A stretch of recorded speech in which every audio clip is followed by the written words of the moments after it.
Hey everyone, welcome back to Installation 00, and it is Christmas Day, so first and foremost I'd like to wish everybody a happy holidays. I hope you've been having fun, I hope it's been relatively chilled and relaxed and all good things are happening. Today's video is an update on Project Mjolnir, Project ODST, and a few other things. Now obviously this year, one of the kind of big things that was revealed was the BDU, which in itself is a pretty impressive feat. I've linked videos in the description down below to kind of get you up to speed if you're not familiar with what's been going on. But obviously so far we've created the first real Mjolnir helmet and the first real Spartan BDU, and work does continue to surge ahead in the background. Now one of the big reasons why there haven't been as many updates in regards to Project Mjolnir and Project ODST recently is because the process of developing what it is that we're developing takes a lot of time, and it also takes a lot of money. And of course we've been privately funding this. We've also been funding it via the GoFundMe, which people even to this day continue to donate to religiously, which is just immensely generous. And of course we have the materials group Patreon, where people can jump aboard and they can get themselves some merch in the process, but also help support the projects. It is very expensive, it is very time consuming, it's a very iterative process. We make a little bit of headway with design and iteration and prototyping, and then we realise maybe there's something wrong, we have to go back and redesign and go through again. And this is also complicated by the fact that we're all the people that are on board with the materials group now. The team has expanded dramatically, and I'm grateful to have all of the people on board that I do. But we're all remote working. We can only communicate over the internet. We don't really see each other face to face. So a lot of the work that's being done is sporadic in between communicating to the other members of the team. Obviously every single member of the team have their own things going on in their own lives, so they can't necessarily always prioritize stuff going on with the materials group, Project Mjolnir, Project ODST and the like. And even me myself, yes, Project Mjolnir is a big thing that I'm doing, but it's also only one thing I'm doing. I've obviously got the channel.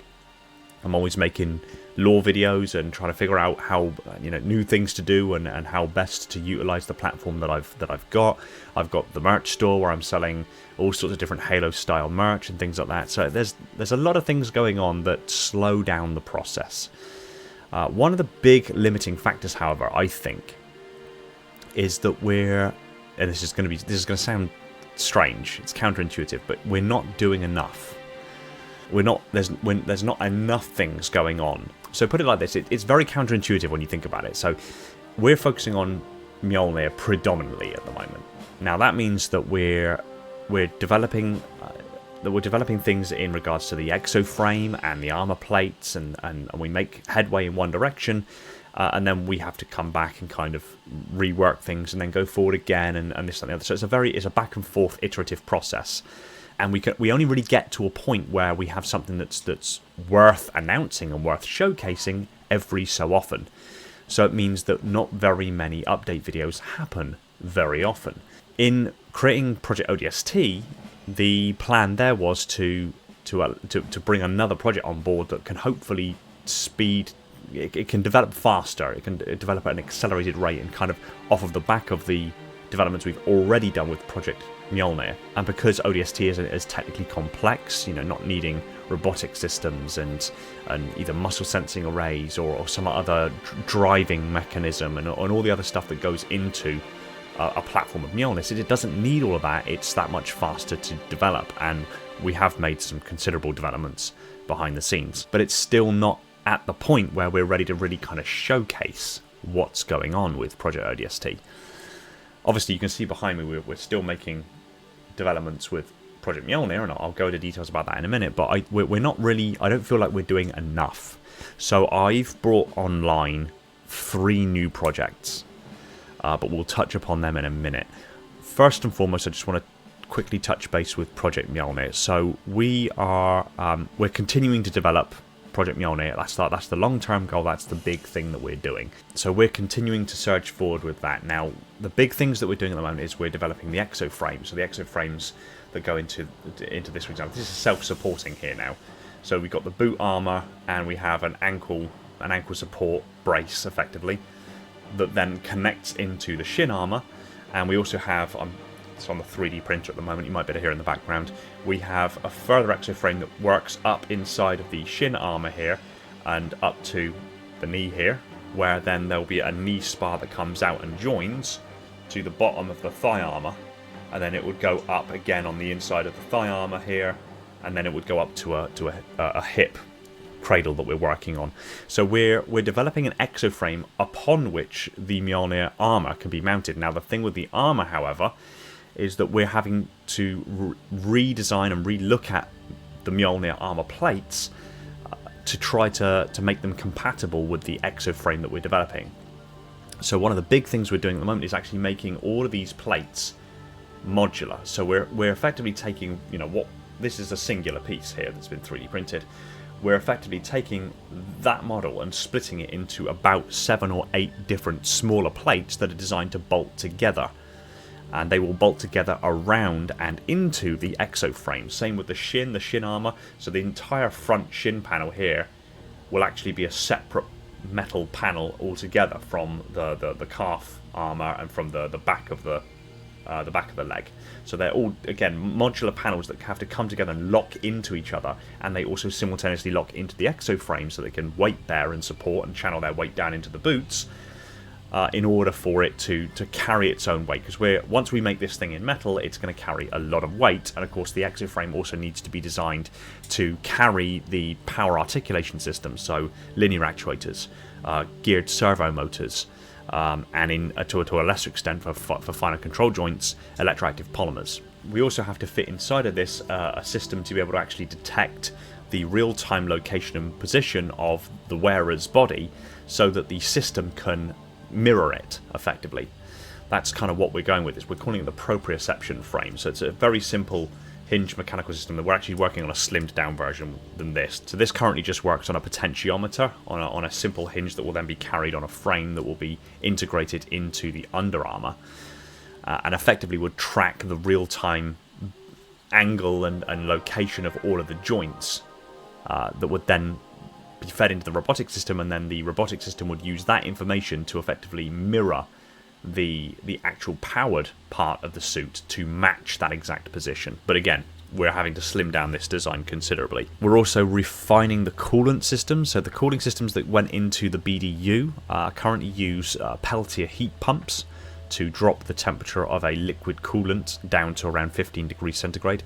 We're reworking that system entirely to actually be a micro refrigeration unit, so to actually use the phase change of a gas like you would get in a full-size refrigeration unit, but on a much smaller scale, but still be able to provide enough cooling to keep the body of the wearer at a constant temperature very rapidly. Because although the Peltier pumps are good, once the body starts going under kind of heavy usage, once the person starts really kind of getting hot and moving and walking and running and things like that, you start producing abundant amounts of heat, and the Peltier system is okay at reducing that temperature again and dumping the heat that it's collecting, but it isn't phenomenally good. So we're working on making it, optimizing it, making it better. And another big thing we're doing it with a version 2 Mjolnir helmet is we're reworking it to fall in line with that kind of modular design ethos, where we're actually going to be developing a helmet within a helmet. So there'll be an inner matte black helmet that looks not unlike the Talon helmet, which is the helmet that the Spartans originally wore when they went to get Colonel Robert Watts. It's kind of an ODST-esque looking helmet. That will contain all of the electronic systems, the HUD systems, the communication systems, and everything else within that matte black helmet. And then the green armor plates will actually be metal armor panels, effectively, that bolt onto the inner matte black Talon helmet. And the Talon helmet itself will also be a composite armor, so it'll be a mix of like Kevlar composites and carbon fiber composites to really kind of aid with that ballistic protection. And then of course the big metal armor plates on top will be bolted to the inner helmet. So that's where we are with Mjolnir at the moment. It's a slow iterative process, and we are still looking for additional help. One of the big things that we're having to do at the moment is to rework the armor the files that we have for the armor at the moment, and in some cases completely throw them out and redesign them from the ground up to be modular. We're having to split models, we're having to throw models out and just redesign entire new models. So we are still looking for additional help So if you are skilled in modeling, particularly in like Fusion 360 and similar packages, we are looking for people to help out in the design process of this to speed things up a little bit. So then there's Project ODST, which is a long time in coming. We've actually now finally acquired Torino's exceptional exoframe that he's been developing, and we're rapidly adapting the ODST body armor to be compatible with his exoframe. So the ODST armor itself will self-support. It will channel a fairly substantial weight into the ground, but it won't be powered. It will be passive. And then the other big thing is we got an ODST helmet just over my shoulder here. That's actually an early prototype. We're actually going to effectively throwing that one out and replacing it with a much higher fidelity ODST helmet that has been designed and provided to us courtesy of Twopenny Props, who has specifically designed his ODST helmet to be modular and to actually work with a lot of the ethoses that we put into place for the Mjolnir helmet. So that will allow us then to expedite the process of building the ODST helmet. Now the plan at the moment and the timeline at the moment is looking like we're going to have the first fully functional ODST helmet in existence by about summertime 2025. It'll be made out of metal composites. It'll have communications gear. The visor will polarize to mirror and unmirrored. It will have the inbuilt visor system that the ODSTs have, and we're even working on trying to replicate that intelligent visor system that outlines enemies and friendlies and this, that, and the other. There's actually a very similar system already in existence, which is being used by the military. We're finding a way to kind of do the same thing, but with less. And the big goal for the ODST armor is that it's going to be tolerant to quite high levels of heat, as it would need to be, and it's going to be much more focused towards composite armors, with a few components that will be metal. So, for example, the helmet will be mostly composite, but will have a couple of panels that are metal. And for example, the characteristic ODST chest plate will also be a ceramic metal, but the underlying components will be composites. So it should be a little bit quicker and a little bit easier to produce in that regard. And the big thing I'm looking forward to is that when we have the composite armor plates ready for ODST, and we have some composite and metal armor plates ready for Project Mjolnir, I will be taking those over to the States to have them ballistic tested with impact props, of all people. As we've had a dialogue going for a little while, we were talking a short while ago about impact props, Mjolnir helmet that is made in, is 3D printed in steel, and that they tested with a tasty array of different calibers. Phenomenal video, again, that's linked down below. So look forward to a collaboration between myself and Impact Props in due course. Now, the 3 new projects. I understand it's counterintuitive that we haven't really been putting out that many updates about the projects we are already doing. If we take on more projects, is that not just going to redirect even more attention away from the main projects that we are tackling, and thus mean we get even less progress on the projects that we're already doing? It's counterintuitive because that's kind of the opposite effect. So all of the projects that the new projects I brought online play into Project ODST or Project Mjolnir in some regard. There are things that we will be able to do with some of the platforms that will then translate over to ODST and Mjolnir, which will accelerate that. And there's things that we've already done with ODST and Mjolnir that will accelerate the new projects that we're bringing in online. So I'm just going to quickly kind of skim over what we're planning with these new projects. So the first new project that I brought online is Project SPI, and that is exactly what it sounds like. We are looking to also recreate SPI armor, very similar in kind of aesthetic and kind of the way it's set up to the Rakshasa core or the SPI core in Halo Infinite at the moment, but with some notable differences. So the SPI armor will be really well fleshed out, high fidelity models that we've actually already acquired from Instinct Creative, whose SPI and Mirage models are some of the best on the market. Phenomenally high fidelity, and again, links in the description to their page If you'd like to acquire the files yourself, I strongly recommend it. So we're going to be creating SPI armor, again in composite materials. So the composite material design there helps play into ODST, because obviously ODST is going to be hugely composite based as well.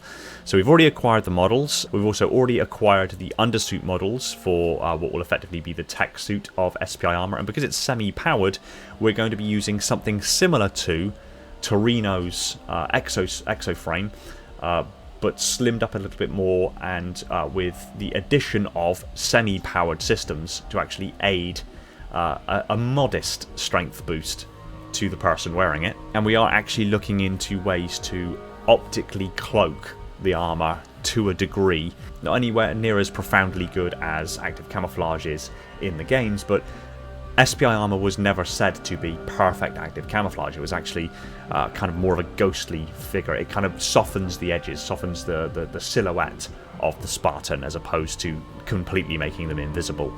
So we've actually got something in the pipework that will allow that to happen. So we're looking forward to showing you that.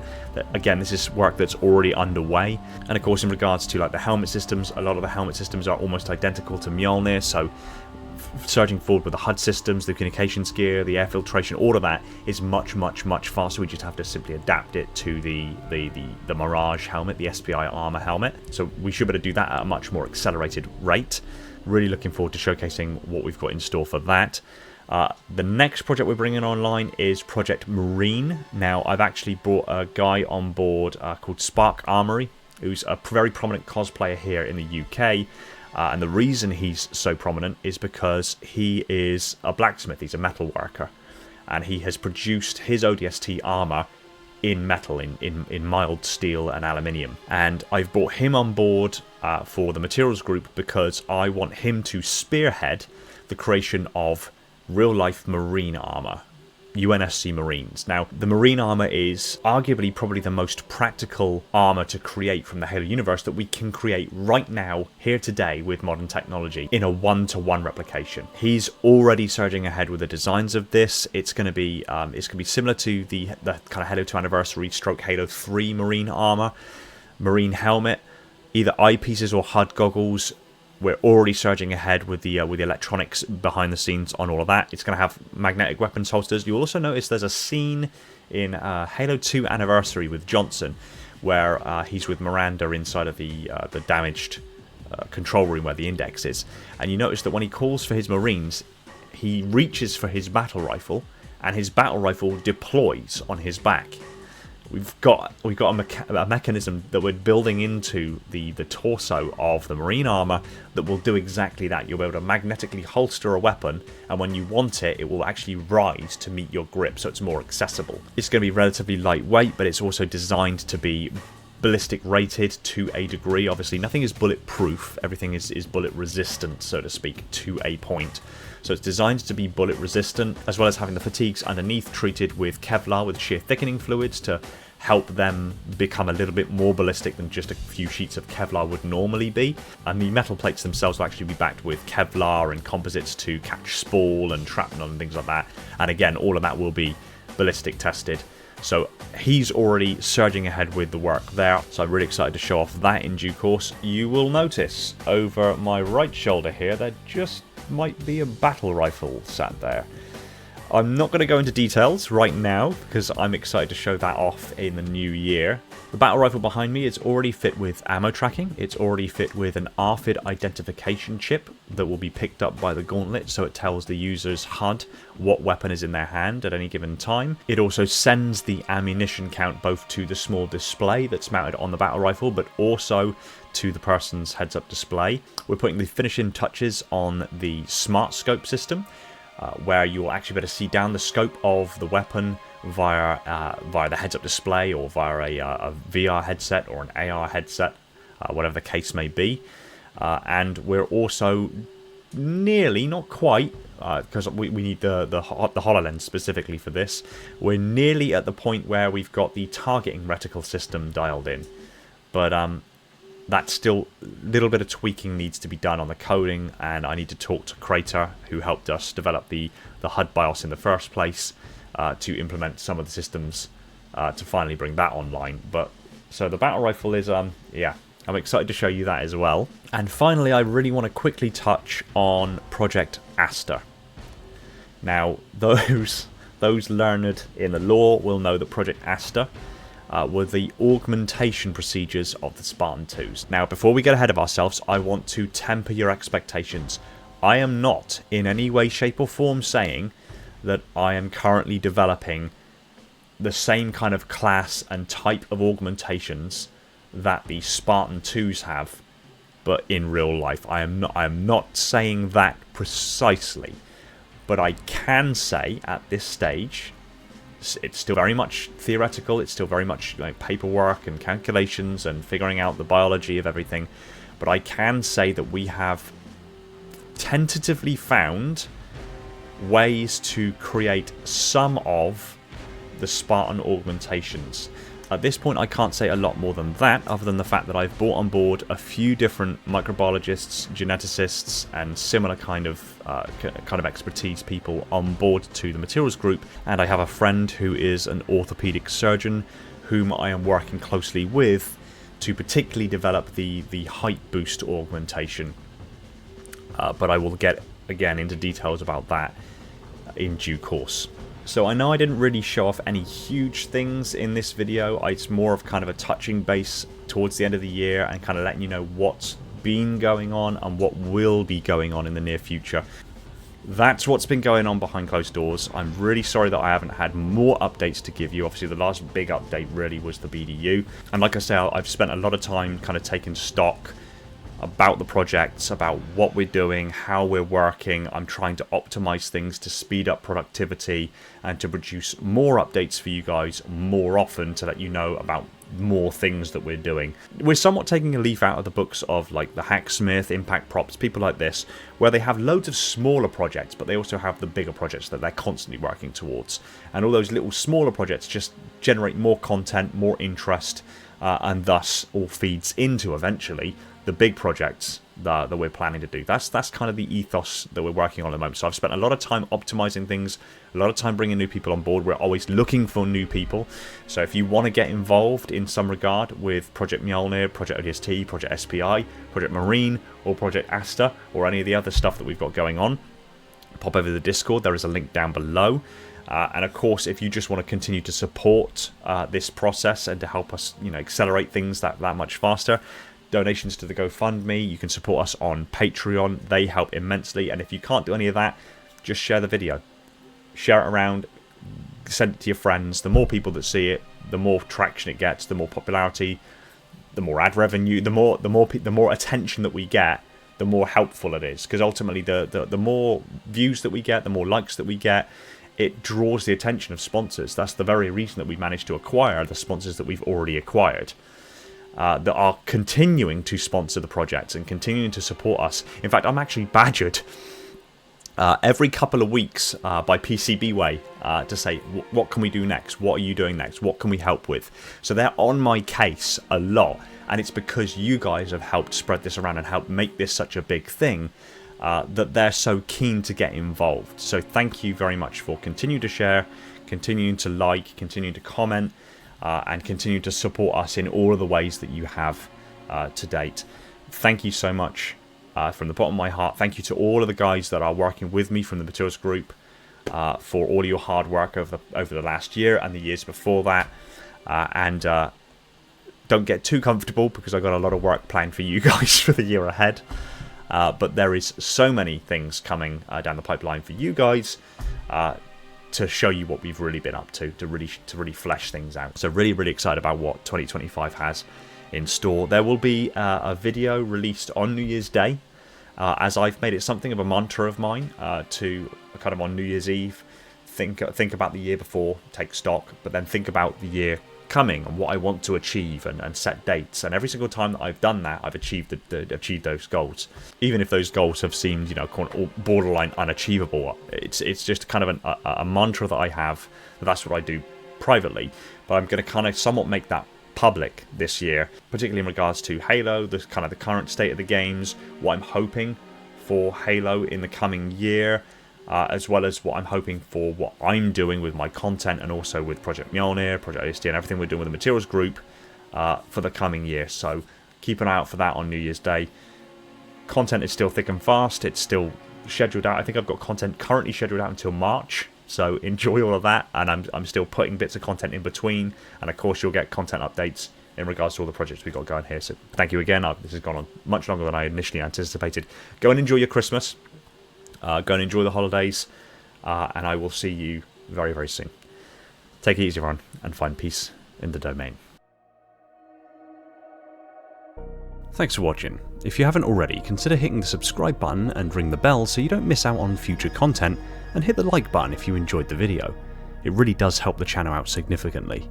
Feel free to pop a comment below on anything you'd like me to cover next, and before signing off I just want to give a shout to my Patreon supporters, Spartan10148, my singular contender class ancilla, Falcon, Jordan and Poseidon, the metarchs of my facility, Sylphia, Ashley, Esoteric, Spartan 1029 and Chris Allen, my dutiful monitors, Darian, Legion, Labrat, Spartan 137, Chris, Element 0, J3, Mr. Keys, Gunslinger Cult, Evermore's Personal Devil, Scion Esports and Saber, my diligent sub-monitors, my dominating fleet of Strato Sentinels, and my loyal enforcers, and all other patrons who continue to support the channel. I can't thank you guys enough. Big props to my Tier 0 YouTube members, Spartan 137, Talia, Fenrir, Bornstella and Jimbo, and all other YouTube members keeping the installation running on that glorious vacuum energy. And if you really love what I'm doing here, consider supporting the channel via the links in the description. Much love, take it easy, and find peace in the domain.